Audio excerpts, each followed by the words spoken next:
Assalamualaikum warahmatullahi wabarakatuh. Halo Sobat Medikal, apa kabarnya pagi ini? Nah, masih bersama saya ya, host Health FM, Health from Medical, live podcast hari ini langsung dari Instagram dan TikTok Medical Sumbagut. Bersama saya Dr. Irhas Triputra Nugroho ya, yang akan memandu live podcast ini sampai beberapa menit ke depan ya. Sapa-sapa dulu yang lagi beraktivitas, yang lagi di rumah. Halo, saya Dr. Irhas ya.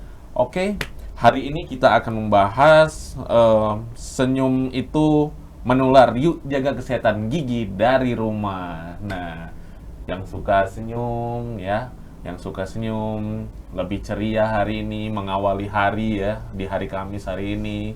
Nah, pasti bisa menular itu senyumnya. Dan hari ini saya sudah bersama narasumber saya yang cantik, yang sedang giat-giatnya berolahraga, alias pelari culture ya. Nah, ini dia. Langsung saja kita sambut Dr. Gigi Nabila Putri Trisira. Halo, Assalamualaikum warahmatullahi wabarakatuh. Waalaikumsalam. Selamat pagi, Sobat Medikal. Selamat pagi, Dokter Aas. Selamat pagi, Dr. Gigi Nabila. Biasanya saya di posisi dokter ya. Nah, gantian ya, Dokter Nabila ya, saya panggilnya. Iya, siap, boleh Dokter Aas. Nah, luar biasa. Dokter Nabila ini pastinya udah nggak asing kalau di kantor Region Medan ya, di Pertamina Patraniaga Medical Sumbagut khususnya.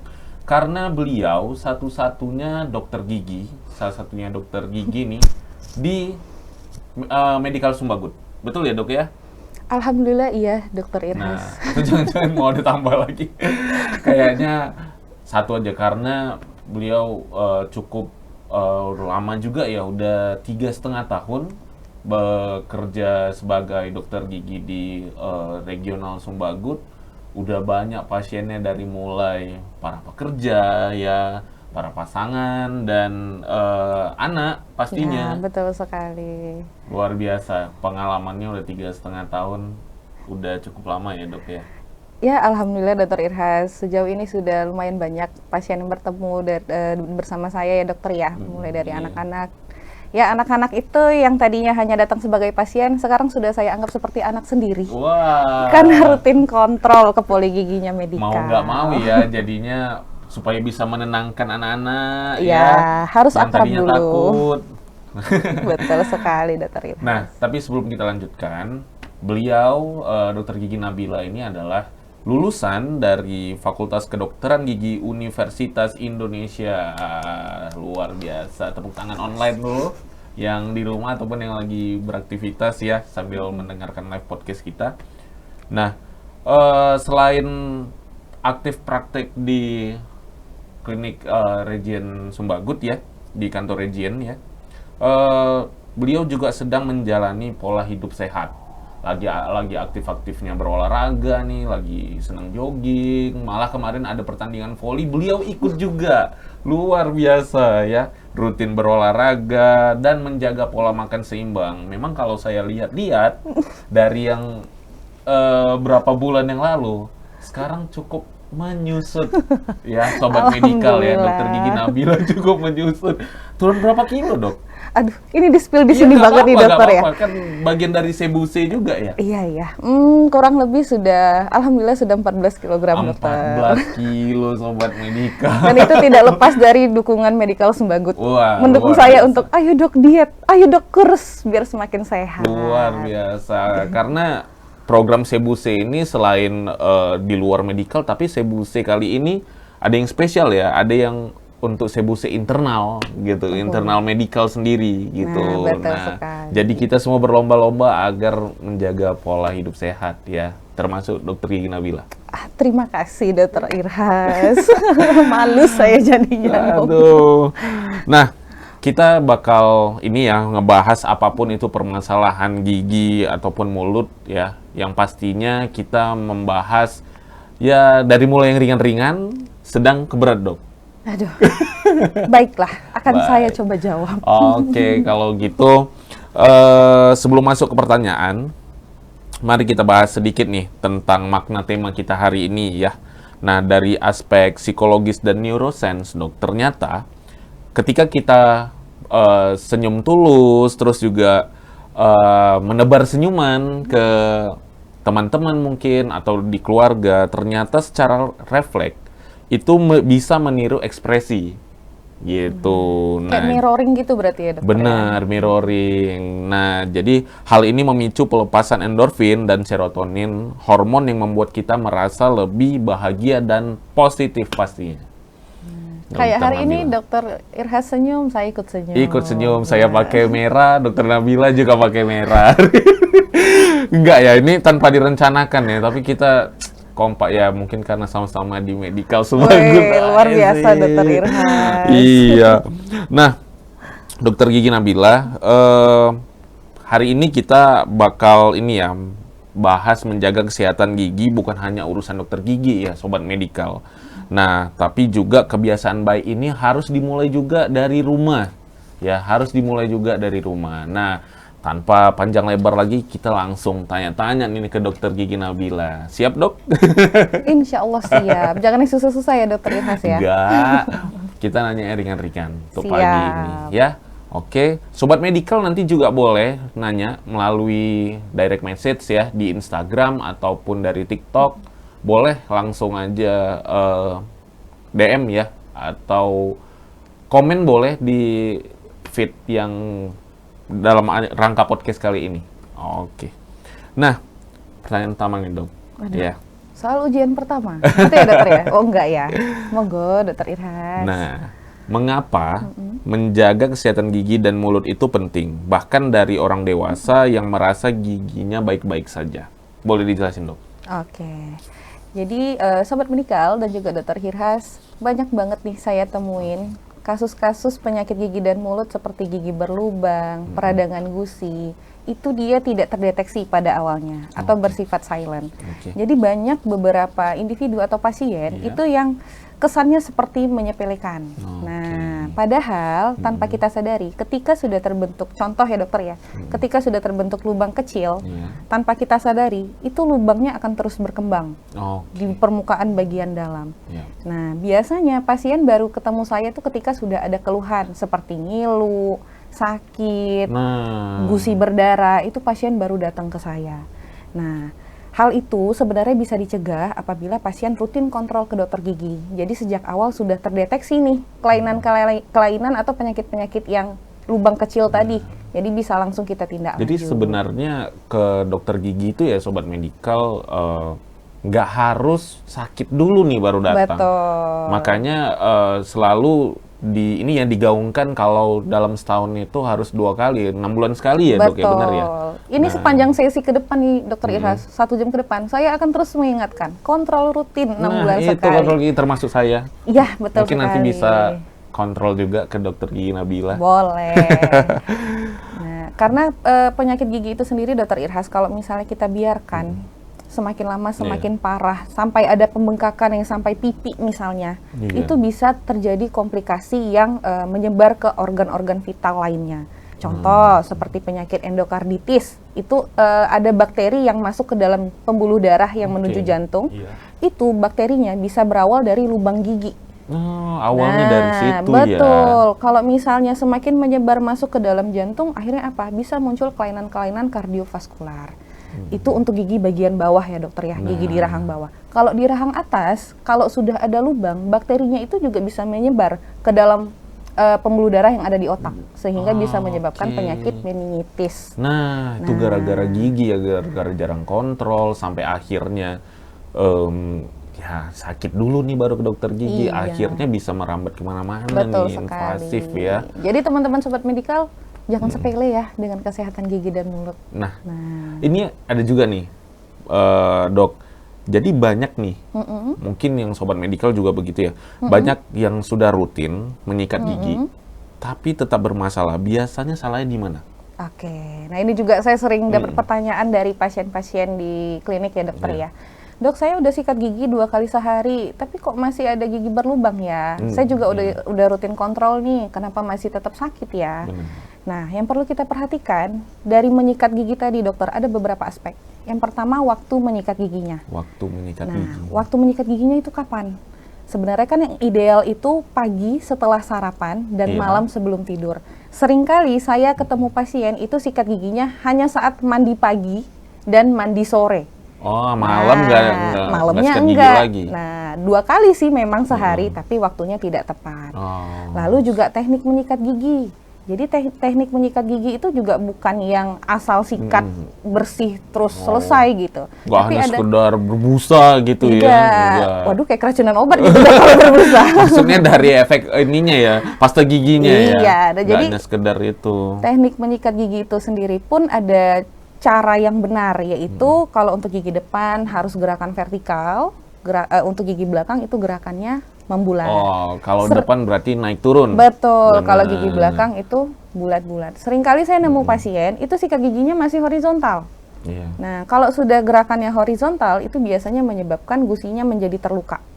Jadi ada trauma di area gusi dan gusinya itu bisa kekikis lama-lama, Dok. Oke, gusi. Nah, yang makanya tadi- sering berdarah ya Betul, kalau sikat gigi. betul. Jangka panjangnya apa? Biasanya pasien tuh akan ngerasa ngilu. Nah, Dok, ini saya ngilu. Kayaknya nggak ada lubang, tapi kok bisa ngilu ya? Ternyata setelah dilihat gusinya naik.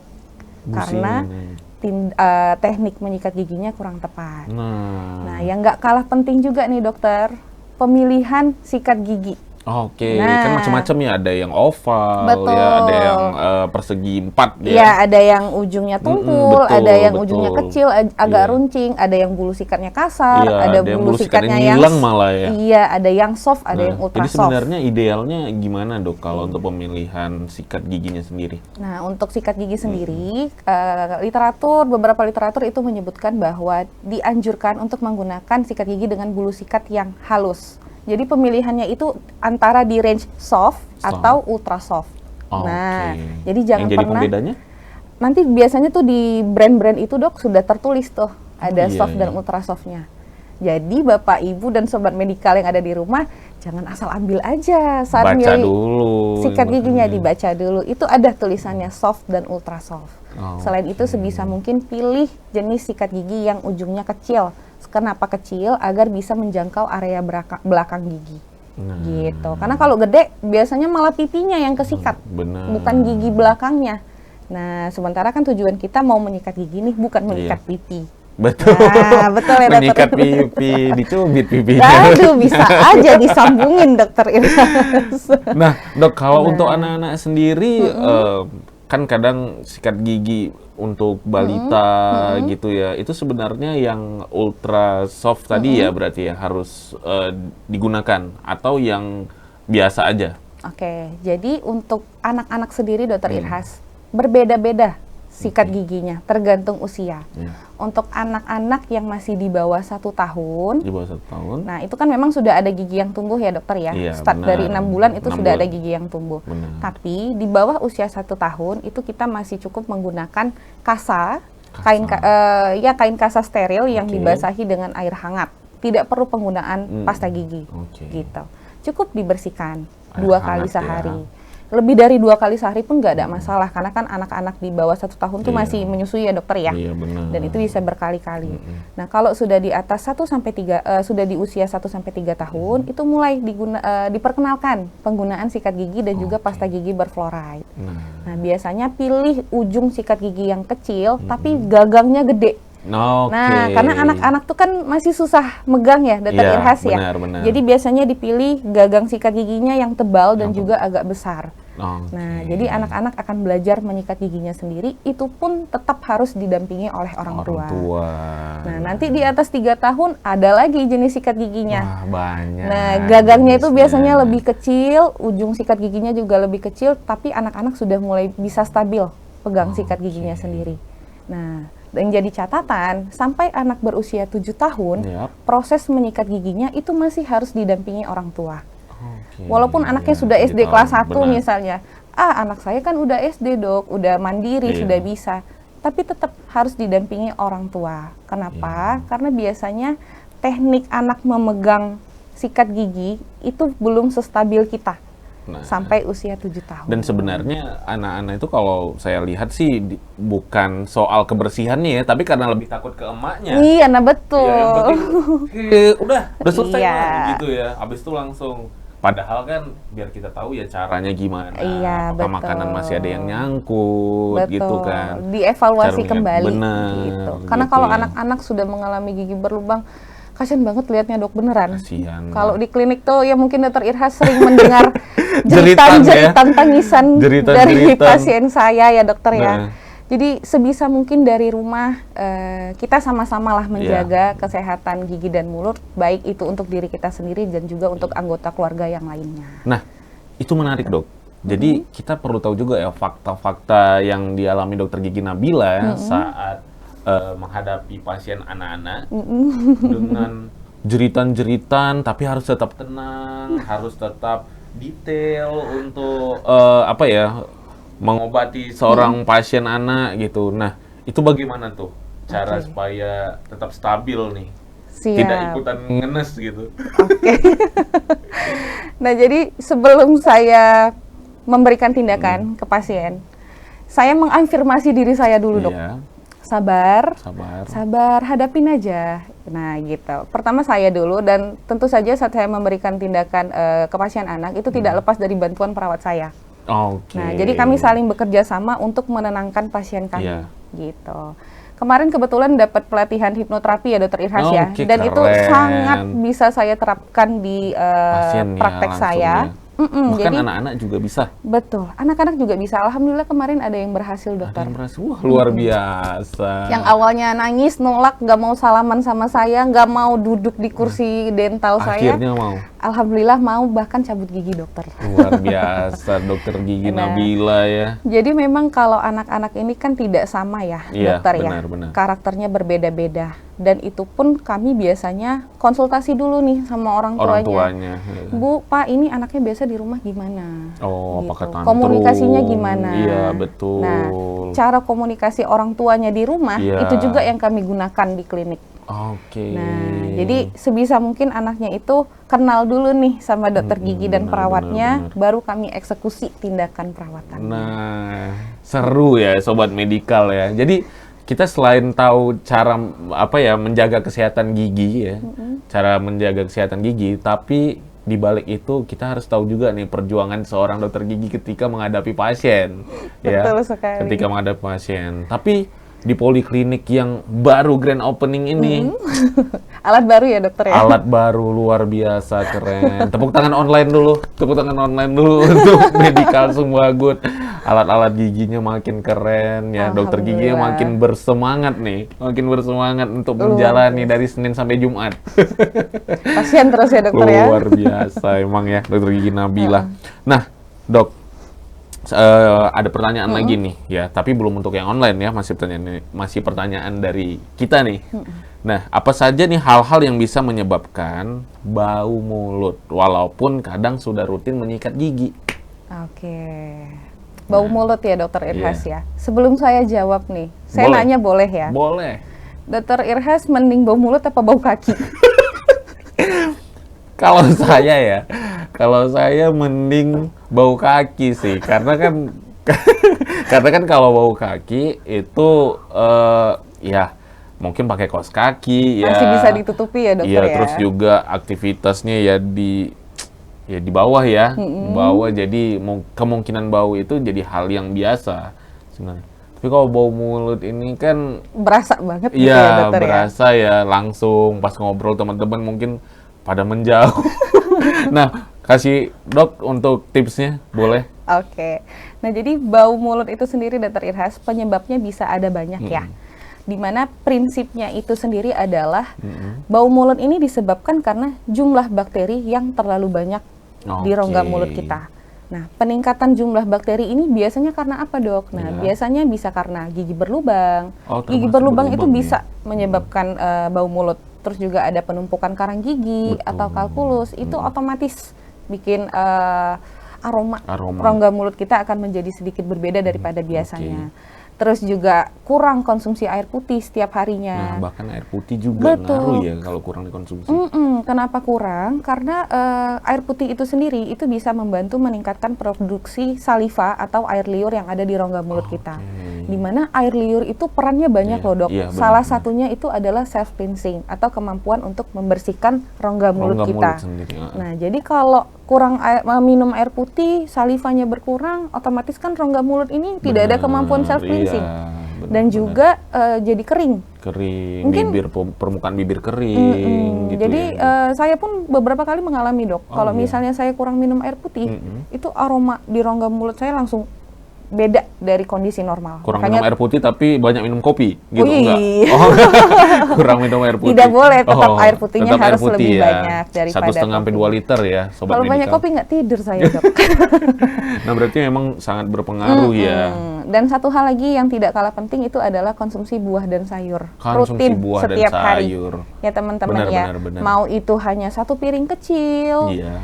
Sayur itu nggak perlu banyak-banyak kok sekali makan. Cukup ya cuma berapa persen mungkin ya dari penentuan dokter gizi yang pernah kita Iya, bahas benar-benar. di Healthy Talk sebelumnya.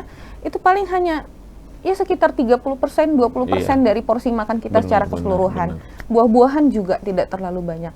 Jadi sebisa mungkin sobat medikal harus wajib konsumsi buah dan sayur setiap harinya. Buahnya buah apa dulu nih, Dok?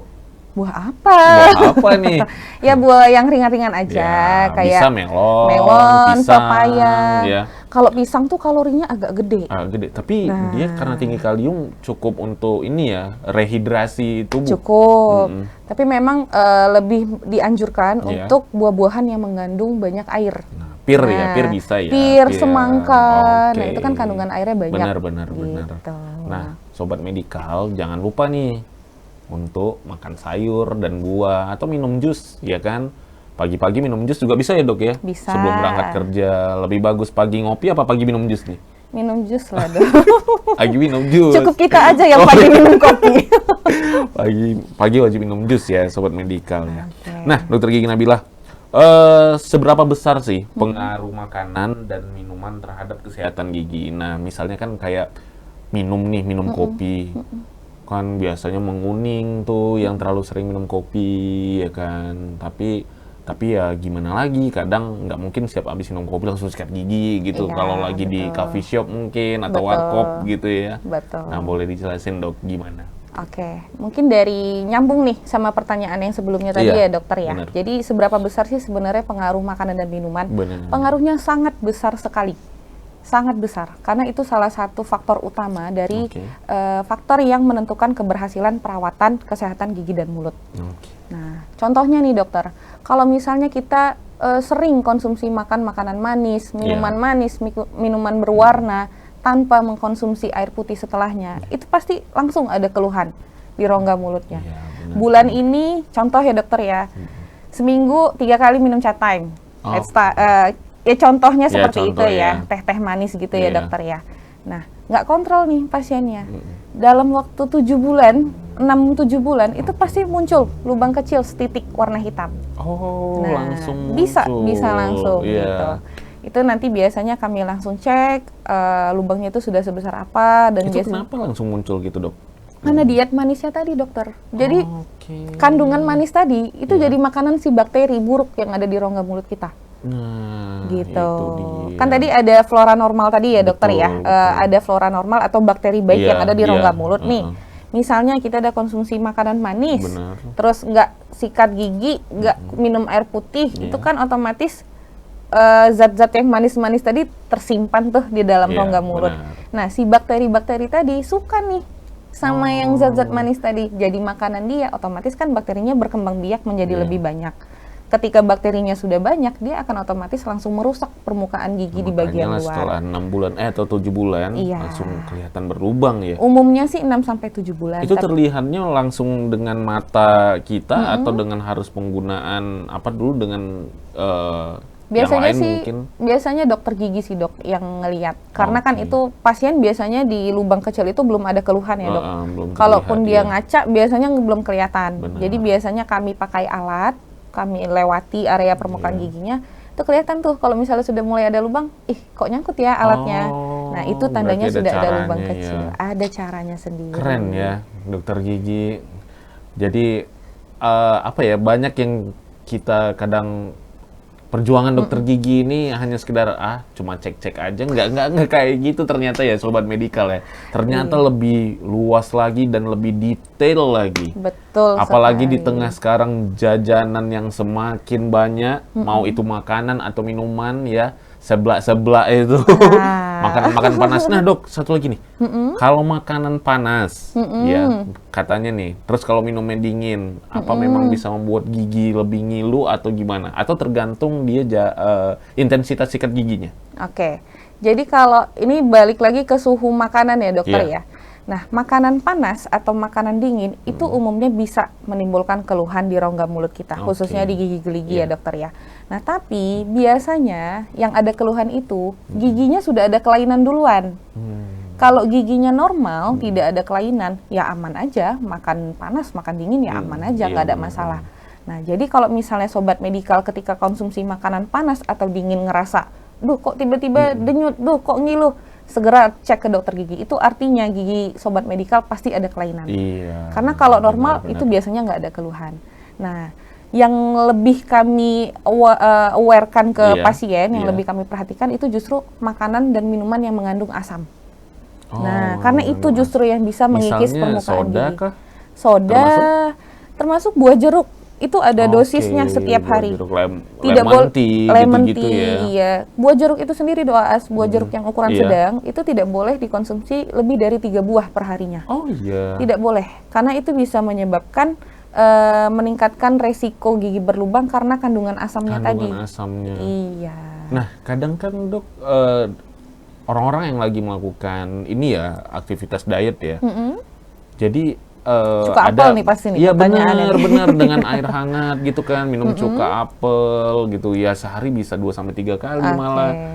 Katanya supaya lemaknya Cepat luntur. hancur gitu ya dokter ya. Iya gitu kan. Nah, kita tapi bukan cerita lemaknya nih, cerita di kondisi rongga mulutnya. Oke. Bagaimana kira-kira dengan Oke. pandangan dokter Nabila? Oke, memang kalau dari sisi medis, dari literasi cuka apel itu Iya. memang terbukti bisa menurunkan kadar lemak di dalam tubuh ya Oke, dokter ya. cuka apel. Bisa menurunkan kadar lemak, iya. tapi ada efek sampingnya ke rongga mulut. Oh, Jujur aja saya sudah dapat 2 atau 3 pasien yang ada keluhan nih setelah konsumsi cuka apel. Apa keluhannya? Keluhannya kebetulan berbeda pula nih dok. Yang pertama, dok gigi saya jadi ngilu. Oke. Secara keseluruhan? Secara keseluruhan dia terasa ngilu. iya. Yang kedua, dok lidah saya jadi terasa baal. Lah. Nah, jadi indera pengecapannya iya, itu jadi jadi kurang ya? iya, sensitivitasnya tuh jadi menurun karena konsumsi cuka apel. Dari sisi kedokteran gigi sendiri Iya, terkait cuka iya, apel ini benar. dokter Irhas, kami memperbolehkan mengkonsumsi Boleh. cuka apel. Sebenarnya boleh. berarti. Sebenarnya boleh, tapi dengan dosis yang tidak terlalu banyak dan harus diencerkan di dalam air putih. Idealnya berapa sendok? Gitu. Nggak boleh sampai 1 sendok bahkan dokter. Oh, itu untuk 1 gelas?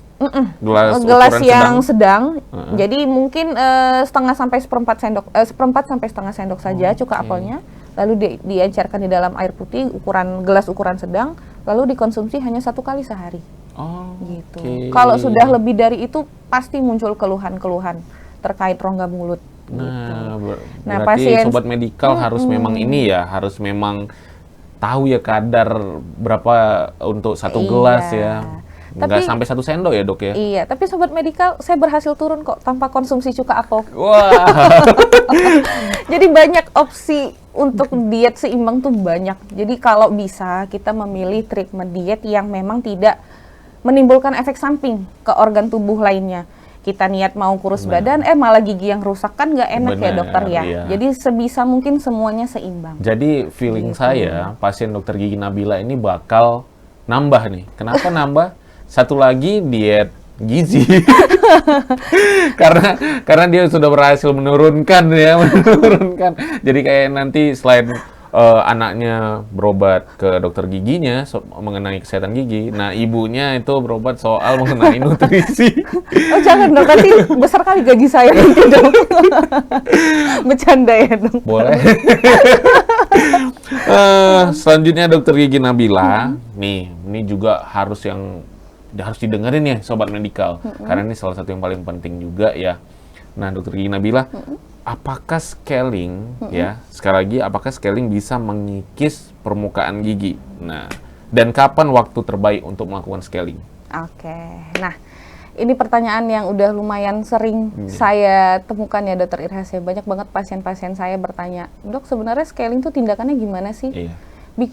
Dia kan kadang bikin ngilu nih, apakah Benar. gigi kita terkikis gitu ya dokter ya. Nah jadi untuk sobat medikal, scaling itu sebenarnya tidak mengikis gigi sama sekali. Prinsip kerja alatnya itu hanya menggetarkan karang giginya supaya lepas dari permukaan gigi. Nah jadi giginya sama sekali tidak ada kami asa, tidak ada kami kikis. Jadi beda prinsip kerjanya dengan penambalan. Kalau penambalan itu kan memang giginya di jaringan yang rusak dibuang ya dokter ya, itu pasti ada pengikisan gigi. Tapi kalau scaling itu tidak, benar-benar alatnya hanya membuang karang giginya saja. Nah, untuk waktu terbaiknya sebenarnya idealnya itu dilakukan 6 bulan sekali. 6 bulan sekali. Wajib scaling 6 bulan sekali, artinya setahun 2 kali scaling gitu. Tapi memang ada beberapa pasien yang apabila memiliki resiko tinggi nih terhadap pembentukan karang gigi, itu akan intensitas dia kami panggil untuk kembali ke klinik, itu bisa di bawah 6 bulan juga sudah suruh kami anjurkan untuk kontrol lagi. Apakah gitu. misalnya pasien yang perokok mungkin? Betul, pasien perokok, Aktif pasien kopi juga kayaknya. iya yang rutin konsumsi kopi, atau juga pasien-pasien yang memiliki susunan gigi yang tidak teratur atau crowded. Nah, itu resiko pembentukan karang giginya jauh lebih tinggi daripada pasien yang memiliki susunan gigi normal. Nah, biasanya 3 bulan sekali itu udah kami anjurkan buat kontrol lagi. 3 bulan sekali malah. Iya. Gitu. Nah, sobat medikal berarti harus rajin nih. Minimal 6 bulan sekali harus kunjungi dokter gigi Nabila nih ya. Kunjungi dokter gigi karena emang kalau 3 tahun sekali jangan sampai 6 bulan sekali lah kalau untuk bersih-bersih karang gigi ya, terus scaling gitu. Ya ibarat kamar kita sendiri lah dok. Kalau nggak kita bersihin tiap hari risih kan. Iya. Nah, tapi ini jangan tiap hari juga scaling. Iya, nggak tiap hari juga. Sikat gigi yang tiap hari. Artinya tiap hari. Anggap saja rongga mulut kita ini sama pentingnya seperti tempat ruang nyaman. Ruang nyaman kita, karena kan rongga mulut ini merupakan gerbang, benar, utama dari benar. anggota tubuh yang lainnya ya dokter ya. Jadi harus dijaga sebaik mungkin. Mau ada keluhan tidak ada keluhan, datang saja ke dokter gigi per 6 bulan sekali. Karena emang gigi ini termasuk ini ya, tombak utama dari apa makanan, namanya, terus juga dari penampilan ya dokter estetika, ya. dari estetika seseorang ya. Iya. Bayangin ya, bayangin saya dokter Irhas tiba-tiba 2 gigi yang tengah gak ada, itu pasti jadi jadi aneh nih gitu ya. Nah jadi emang termasuk yang tombak utama estetika tuh ya. Betul. Untuk gigi sendiri ya. Betul sekali. Nah dokter gigi Nabila, seberapa pentingkah kesehatan gigi dan mulut ya untuk menentukan derajat kesehatan di lingkungan kerja Pertamina Patraniaga? Karena kan yang kita tahu, wah kok saya dapat P segini ya, hanya karena gigi gitu, hanya karena gigi tapi P-nya jadi berkurang nih, begini-begini status derajat kesehatannya. Yuk, boleh dijawab Dokter Gigi Nabila? Siap. Ini kita berbicara dalam konteks lingkungan kerja Patraniaga Simbagot ya dokter ya. Jadi memang kan untuk terkait pemeriksaan MCU sendiri, salah satu komponennya adalah pemeriksaan gigi dan mulut. Dan untuk kriteria penilaiannya sendiri itu sudah diatur di dalam TKO ya dokter Irhas ya. Nah jadi salah satu komponennya di bagian sistem pencernaan tuh ada bagian kotak kecil gigi dan mulut. Jadi kriterianya itu, ini saya jadi cerita P1, PP7 nih. Gak apa-apa, biar sobat medikal semuanya makin paham nih. Jadi kalau misalnya nih sobat medikal tidak ada kelainan gigi dan mulut, aman ya dokter ya, karang gigi aman, lubang aman, bersih, tidak ada kelainan, itu otomatis masuk di P1. Derajat kesehatan yang paling rendah, artinya tidak perlu perawatan ya dokter ya. Nah, apabila sobat medikal tidak ada keluhan nih, tapi saat pemeriksaan ditemukan ada karang gigi yang cukup banyak, sehingga perlu dilakukan tindakan scaling, tapi nggak ada lubang nih, nah nggak ada keluhan sakit. Nah itu otomatis sudah masuk di derajat kesehatan P2. Nah artinya sudah perlu kontrol nih ke dokter gigi medikal. Karang giginya banyak perlu nih dibersihkan gitu. Nah, kalau misalnya sobat medikal ada keluhan nih, misalnya gigi berlubang, gigi ngilu, gusinya bengkak, kalau udah mulai gigi goyang, nah itu bisa lebih naik lagi derajat kesehatannya. Paling tinggi itu di P5. Gitu. P5. Berarti kalau misalnya ada infeksi sendiri, infeksi gigi itu di P berapa? DP5. Di P5 Iya. ya. Beda lagi kalau misalnya infeksinya seperti yang saya jelaskan di awal Iya. bisa menyebar ke area jantung. Wah, Itu bisa naik iya, lagi ke benar-benar. P6 atau bahkan bisa ke P7. Wah, Gitu. iya. Jadi penting kesehatan gigi dan mulut ini dalam pemeriksaan MCU Iya pekerja. benar. Karena emang kalau dipikir-pikir ya kalau udah gigi terganggu, ya sakit gigi. Nggak bisa makan. Nah, Kayak lagu dangdut ya. aduh, lebih baik Lebih baik Sakit. sakit hati. Iya, memang kalau udah sakit gigi ini jadi sulit fokus, terus juga hilang senyum, Betul. ya sulit berkomunikasi, akhirnya ya nggak produktif ya sobat medikal betul ya. sekali. Nah, Dokter jadi- Irhas pernah sakit gigi? Alhamdulillah nggak pernah sih, jarang lah. Dulu lah ya, kecil-kecil dulu gitu. Tapi udah usia dari mulai SMA ke atas udah nggak pernah lagi Berarti sih. bisa jadi role model medikal nih. Nggak pernah ada Aduh. keluhan gigi luar biasa. Mudah-mudahan sih nggak pernah keluhan sakit gigi, nggak pernah. Alhamdulillah. Ya kontrol ke saya boleh nanti dok. Boleh. Tinggal nyebrang kok. Tinggal nyebrang lewati lobi. Halo dokter gigi Nabila. Sibuk-sibuk ada pasien. Aduh bercanda mulu nih kita dok. Iya, ada Kak Tuti lagi di situ ya. Nah, dokter gigi Nabila, dari data tahun lalu nih dan tahun ini, perawatan gigi dan mulut menempati posisi pertama ya. Justru soal kesehatan gigi biayanya lebih tinggi ya. Nah, itu boleh tahu nggak sebabnya karena apa? Oke. Nah sebenarnya ini sebelum saya di Pertamina Iya, pun ya dokter iya. ya sudah banyak sekali pertanyaan terkait ini. Nah, oke. Dok kenapa sih scaling tuh mahal? Cuma iya. scaling doang sampai 500.000 gitu. Ya let's say segitu ya dokter Iya, ya. betul. Tambal satu gigi kecil 700.000, banyak banget. Dan Iya, itu benar-benar. akan terus mengalami inflasi dari tahun ke tahun Iya, dokter. iya. Akan terus naik. Nah jadi kenapa bisa semahal itu? Jadi untuk perawatan gigi sendiri itu kan kita memakai alat dan juga bahan-bahan yang sangat banyak dan itu harus berstandar internasional. Nah, Oke. karena kalau kita pakai standar yang biasa-biasa aja, itu pasti keberhasilan perawatannya tidak signifikan. Makanya kami memilih alat dan bahan yang berstandar internasional, yang mana itu biayanya sudah otomatis tinggi. Iya, benar. Nah, selain itu juga untuk perawatan gigi itu membutuhkan konsentrasi dan juga keterampilan serta ketelitian yang sangat tinggi. Benar. Nah, jadi kompetensi saya nih sebagai Iya. dokter gigi umum dengan kompetensi dokter gigi spesialis itu berbeda. Pasti lebih mahal di dokter gigi spesialis. Benar. Karena itu tadi kompetensi dan ketelitiannya pasti sudah berbeda Iya. dengan kompetensinya saya gitu. Nah, jadi yang perlu saya tekankan di sini sebenarnya adalah terkait biaya perawatan tadi itu bisa kita cegah melalui tindakan-tindakan preventif.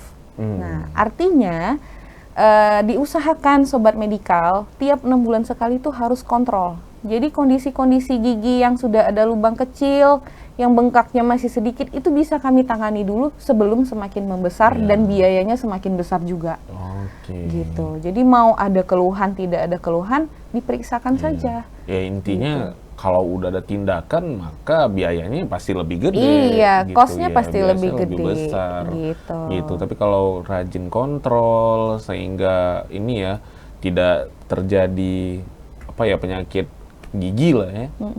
Dideteksi Ya. lebih awal lah tujuannya gitu. Iya, dong. jadi nggak ada cost yang tinggi juga karena cuma Betul. periksa ya diperiksa lebih dini lah ya Betul. saat ini.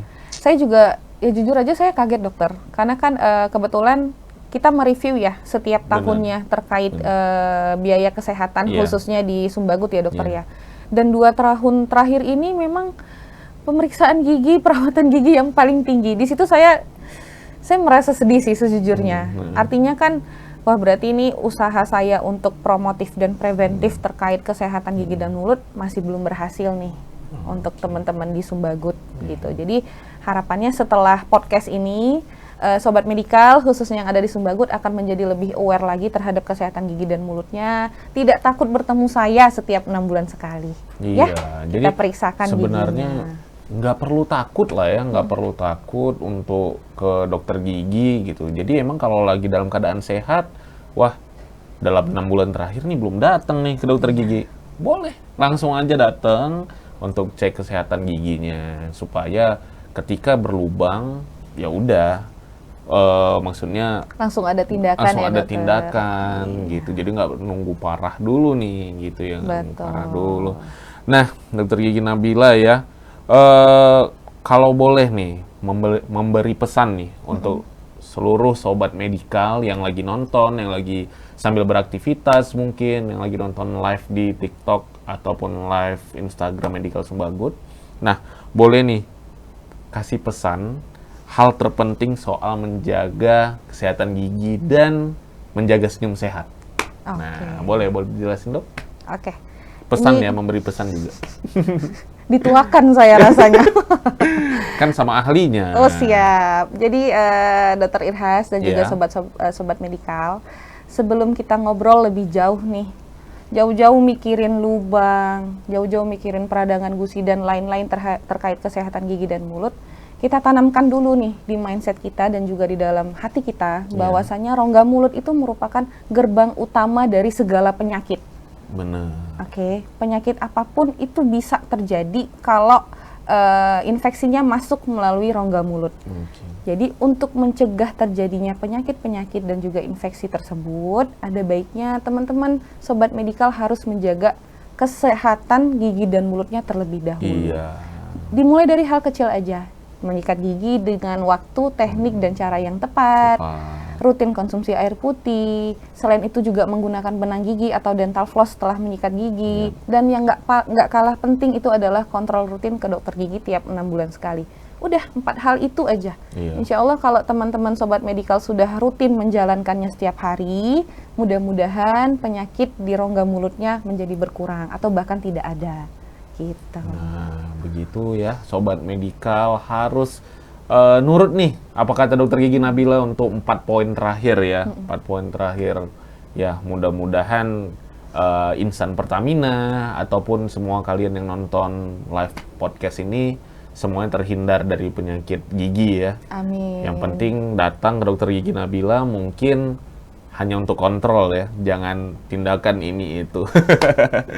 Tapi Dokter Gigi Nabila ini baik banget loh orangnya, ramah, selalu senyum ya kan. Jadi dari mulai yang anak-anak sampai yang dewasa, wanita, pria, semuanya emang seneng nih disambut sama Dokter Gigi Nabila Dokter ya. Irhas mau makan siang apa? Wah, nanti ya setelah podcast ini ya.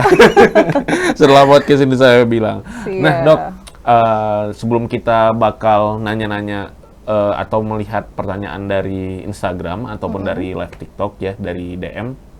Nah, apa langkah kecil yang bisa kita lakukan mulai dari rumah agar punya senyum sehat dan bisa menular nih, menebar vibrasi positif ya untuk senyum-senyum ke keluarga, ke kerabat mungkin, apa nih? Oke, sebenarnya Langkah kecil ya. sama seperti yang saya sampaikan tadi ya dokter ya, menerapkan 4 hal tadi, menyikat gigi, penggunaan benang gigi atau dental floss, konsumsi air putih, buah dan sayur yang cukup setiap hari, dan yang terakhir adalah rutin kontrol ke dokter gigi setiap 6 bulan sekali. Nah, dan juga tanamkan ke diri kita bahwa kesehatan gigi dan mulut itu pilar dari semuanya, termasuk perihal senyum. Nah, balik lagi dengan topik estetika yang tadi Dokter Irhas sudah sebutkan, gigi yang sehat itu pasti bisa membuat senyum kita pun menjadi lebih indah dan juga bisa menularkan vibrasi positif ke orang-orang di sekitar kita. Gitu. Betul. Jadi kalau saya kan ditanya misalnya giginya lagi sehat, lagi fresh ya, kalau ditanya Senyum, kalau terus ditanya kan Dokter Irhas tinggal di mana? Batangkuis. Batangkuis. Tapi kalau giginya lagi nggak sehat, Dokter Irhas tinggal di mana? Tinggal di Tandem. Biar mingkem ya. Jadi alamannya tergantung kesehatan gigi ya dokter ya. Bercanda ya sobat medikal ya. Tapi yang jelas kalau ditanya baru scaling gitu, tinggal di mana? Batangkuis. bisa ini ya, bisa langsung nyenyir. Senyum pede gitu ya Dokter Irhas ya. Nah, oke, sebelum kita udah jam berapa nih? Oke, kita akan Q&A dulu. Kita lihat pesan-pesan dari DM ataupun TikTok. Apakah sudah ada? Mungkin kita lihat. Nah, dari Pak Didi Febrian ya, Pak Didi Febrian, kapan waktu? Nah, Dokter Nabila, kapan waktu yang tepat untuk pertama kali membawa anak ke dokter gigi? Oke. Nah, mungkin mau dijawab dulu atau jawab aja dulu ya? Langsung jawab aja Oke, ya, jawab aja siap. Nah, jadi kapan sih sebenarnya waktu yang tepat untuk membawa anak ke dokter gigi?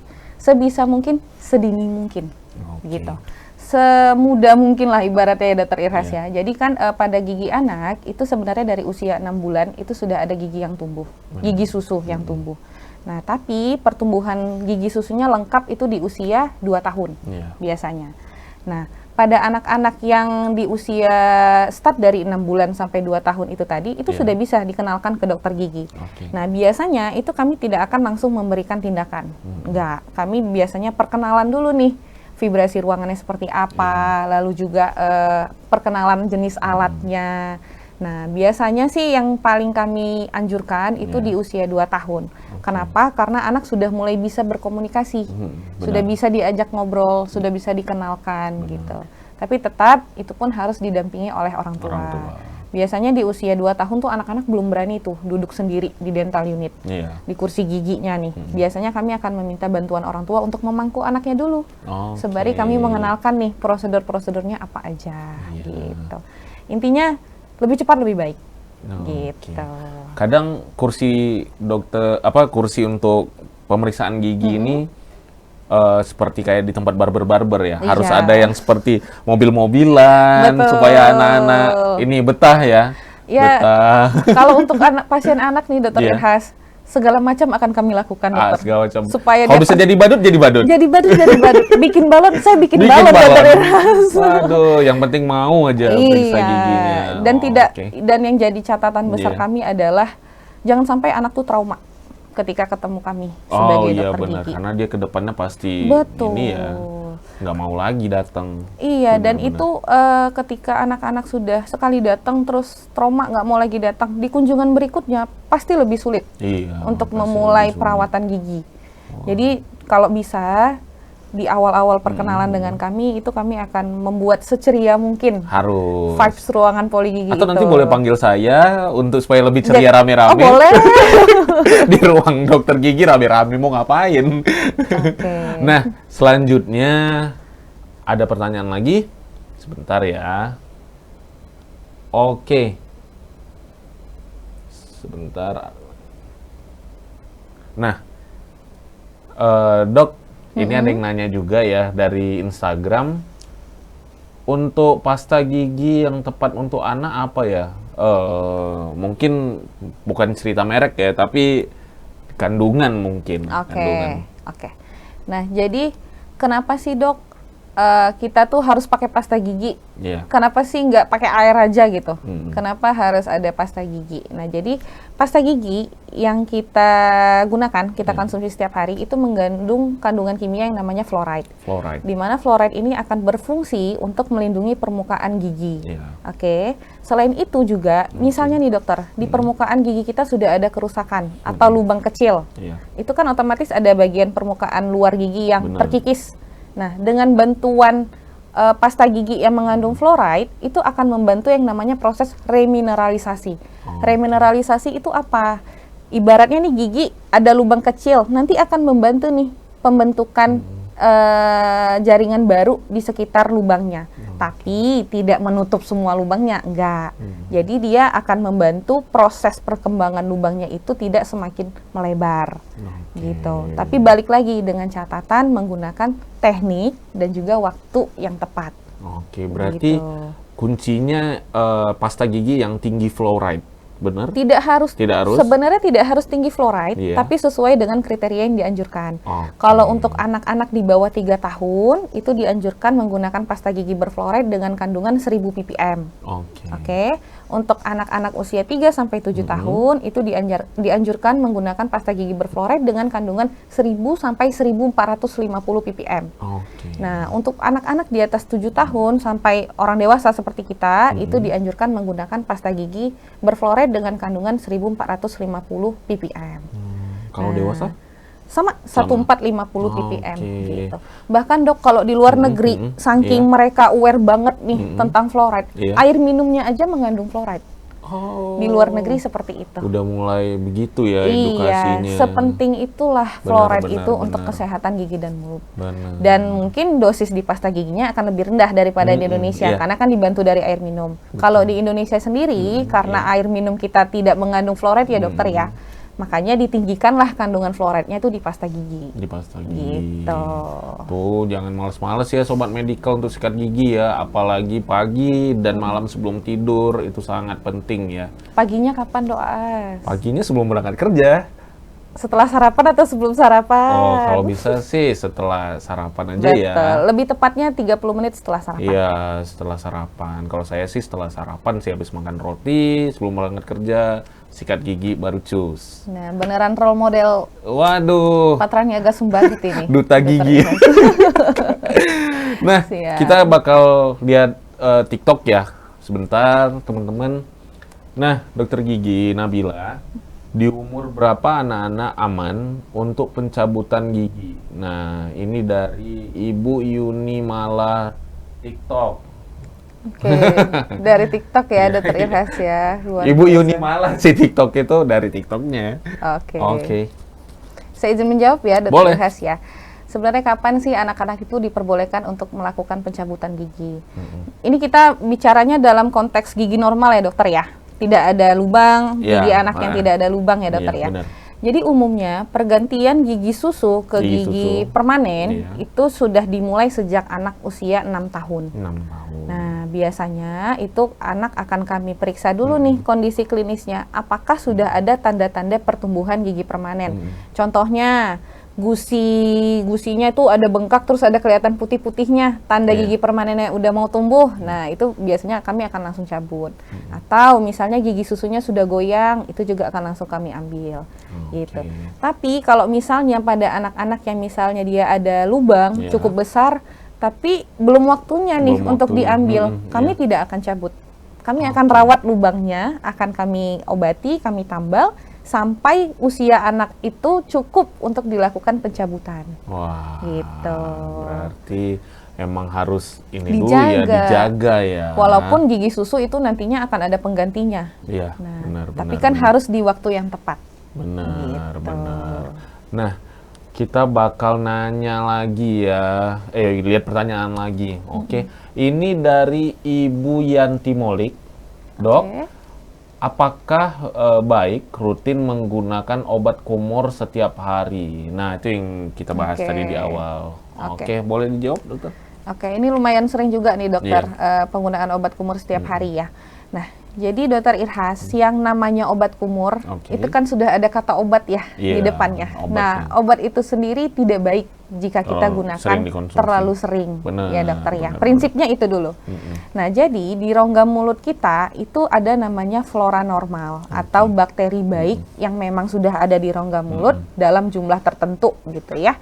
Apabila kita sering nih konsumsi obat kumur tanpa anjuran dokter, setiap hari aja nih kita pakai obat kumurnya, itu bisa membunuh bakteri baik yang sudah ada di rongga mulut kita. Benar, benar. Nah, artinya keseimbangan flora normal tadi kan menjadi terganggu tuh. Iya. Nah, kalau sudah terganggu, biasanya pasien akan ada keluhan-keluhan nih.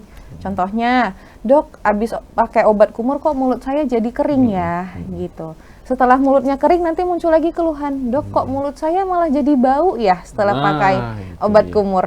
Nah, biasanya seperti itu tuh keluhan-keluhan yang muncul kalau misalnya menggunakan obat kumur yang berlebihan. Nah, jadi untuk sobat medikal, alangkah baiknya untuk penggunaan obat kumur, sobat medikal harus berkonsultasi dahulu dengan dokter giginya untuk mendapatkan anjuran dan juga dosis yang tepat terkait Wah. penggunaan obat kumur. Luar biasa ya sobat medikal ya, penjelasan panjang dari awal sampai akhir benar-benar dibabat abis sama dokter gigi Nabila. Oke, tepuk tangan online dulu. Tepuk tangan online. Terima kasih. Baru Dr. dengar kan Irhas. tepuk tangan online kan? Mana suara? Nggak ada. Yeay! Gitu suaranya ya.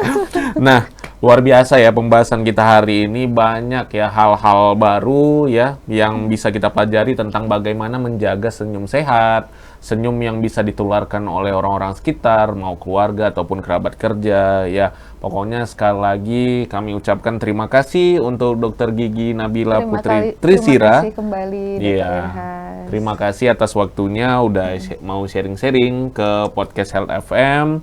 Terus juga semoga para pendengar ataupun yang nonton podcast ini lebih semangat lagi untuk menjaga kesehatan gigi dan mulut ya. Pokoknya jangan lupa 6 bulan sekali wajib kontrol gigi ke Dokter Gigi Nabila. Oke. Nah, juga karena senyum itu menular dan senyum yang sehat itu dimulai dari diri kita sendiri. Itu sih maksudnya. Jadi kalau kita senyum, teman kita senyum, kerabat senyum, terus juga keluarga senyum, udah semuanya jadi lebih hangat. Luar Ya biasa, kan? Dr. Irhas. Iya, itu dia. Nah, sebelumnya saya juga Dr. Irhas ya, yang memandu acara sudah mau 1 jam ya, sudah nggak terasa sudah mau 1 jam. Saya pamit undur diri, terus juga